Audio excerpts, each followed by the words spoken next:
Um, Always a fun one is, I always call it the crystal ball question, that we know you can't see the future, but when you look to the future, what positive impacts do you see for rural news as we deal with everything from COVID to racial tensions to political polarization, all the above?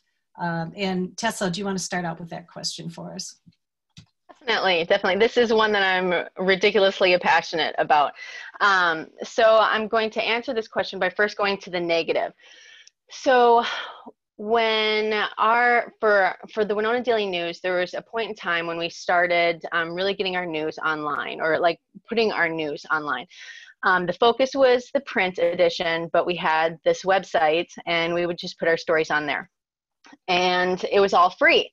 And so that unfortunately was something that impacted us and impacted so many news outlets nationwide, worldwide, is they started allowing their content to be free. And at that same time, people were starting to switch to reading things online.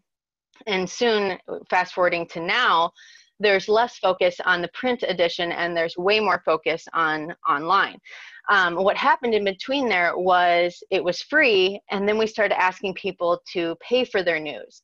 And especially as a consumer, when you're starting to have to pay for numerous news outlets, it becomes pricey, and people really bucked it at first. And what happened with that is the pendulum swung one way, and people wanted their news for free, and also wanted a lot of news for free. And so that allowed there to be less support for local news. That really hit revenue, and that really helped the downturn of local news and support for local news. So now, and I know that I'm getting to a positive by talking about a negative, but I'll get there. So now there's less support for that local news, and things are dwindling. When I started at the Daily News in 2011, there was about 35 people in our office. And that was everyone from advertisement to circulation to 7 or 8 journalists for our Winona area, which is about 27,000 people. And when I left as a full-time employee and became a freelancer and moved into other areas, it was down to 7 people in our office and about 3 journalists, one of which was part-time. So you kind of see how, and that was directly related to the support. So fast forwarding to now and to the positive aspect, and what I see for our future is that the pendulum is now swinging the other way, where people aren't getting as much local news, and they're starting to really feel the impact of that, because there is a huge benefit of hearing about news for our local area. You're hearing about our neighbors. I'm super passionate about this, about hearing about the stories that our neighbors are going through and being able to connect a community together. And that's what a newspaper does, and that's what news media does, is connect people. It's a super important part of democracy and just living. As you can see, I'm passionate about this. But so now people are lacking that, and that's really affecting people's lives. Just the amount of things, you look at the Winona Daily News and there's only 1 or maybe 2 local stories, and that's not because there's not journalists working their butt off. I know the journalists personally, and they are definitely working their butt off. It's the aspect that there's not resources enough to hire more journalists so that we can provide for what we called the daily beast. You need news every single day, and so you got to feed that daily beast. And when there's only 1 or 2 journalists, it's really hard to do that. For myself, when I was working there full time and really helping feed that daily beast, it's really hard to focus on bigger stories when you're having to do the small stories all the time. So the positive aspect of this, though, is that now that people aren't feeling that local news, people are starting to appreciate it more, and people are going to appreciate it more. And I think that we're going to see a real resurgence of people supporting their local newspapers. It's going to take to the point where we're almost not existing anymore, but I do think it's going to happen, and I do think that we're going to see people suddenly be aware of what they're missing out on and want to support that. And whether that's helping save a newspaper that's going under, or whether that's supporting a new news outlet, like a new newspaper, I think we're going to see that. And I think people are going to look for opportunities to help support local journalism because it impacts our lives in such a huge way. Thanks, Tessa. How about you, Heidi? What's in your I love that, Tesla, first of all. It's fantastic. So the crystal ball, when you look to the future. So my hope, I talked about how I talk to journalists of stories that we can't cover.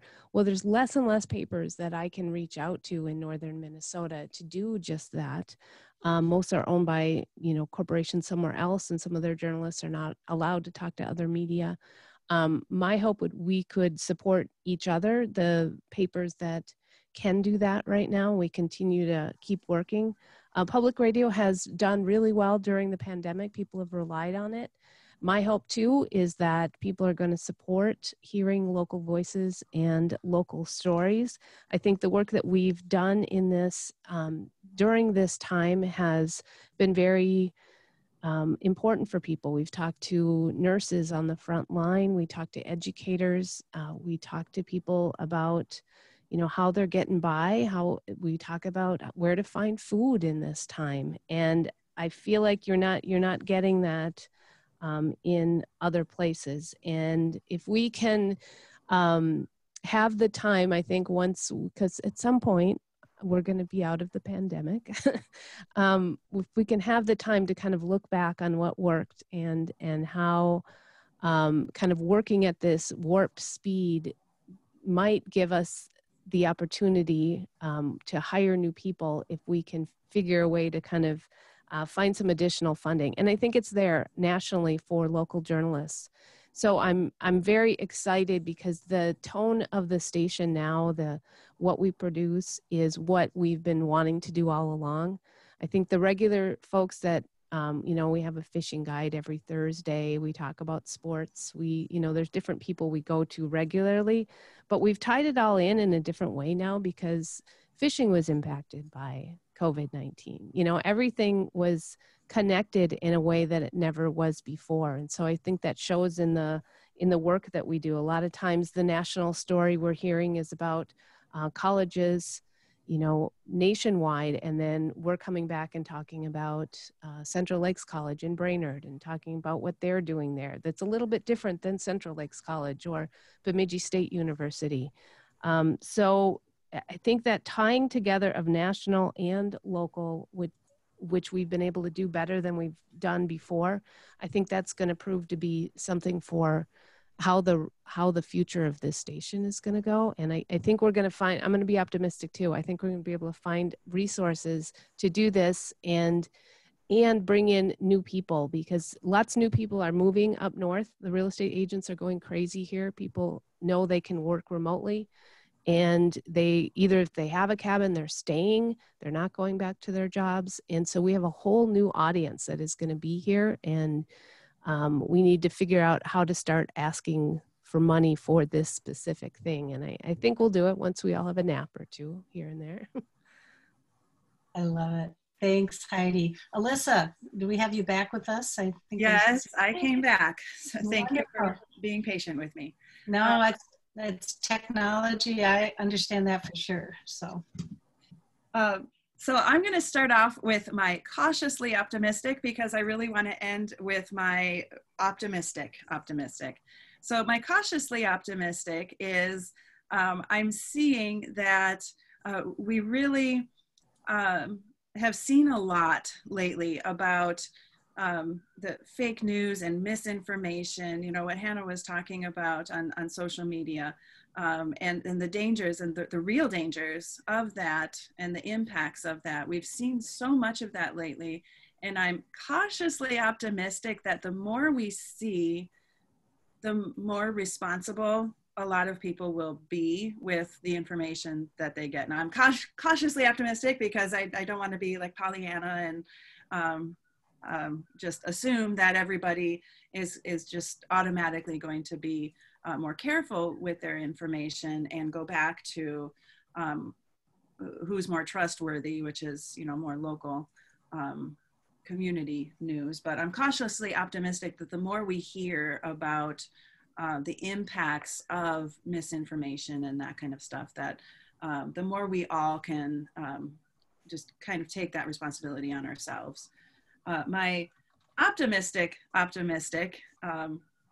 view is that I really saw, and you see this with a lot of natural disasters and things like that. But with COVID, here in Winona, we had something that came out, which was Winona Neighbors Helping Neighbors. And I think that something similar was across, different communities, but that was just so uplifting and so nice to see just complete strangers volunteering to go get a bag of groceries for someone they didn't even know in their community. And it was on Facebook, and just people saying, hey, this is my need. I need groceries, or I need a trip to the doctor or something like that. And then somebody coming in and saying, hey, I got that. It was just so uplifting. And, I know we see that after disasters a lot, but the more I see that, the more hopeful I am that that happens. But why I'm optimistic for the news in our community is coming back to that civility, that, when that happened with Winona as a community, and that was Winona Neighbors Helping Neighbors. It was specifically for the community of Winona. And like I said, I've heard of different communities doing something similar. We came together as a community. We trusted each other as a community, regardless of, whether we were Democrats or Republicans, or, how we felt about masks. We were coming together as a community to help each other. And I really feel optimistic about that. And I think, part of that is where we get our information too. And so I'm cautiously optimistic for some things, but, I really think, our willingness to help each other in our community is always going to be there when we really need it. So. Wonderful. Thanks so much, Elissa. And as you can see, we're just really fortunate to have these three present and amazing rural women. So Erica, I'm going to hand it over to you to do the next round of audience questions.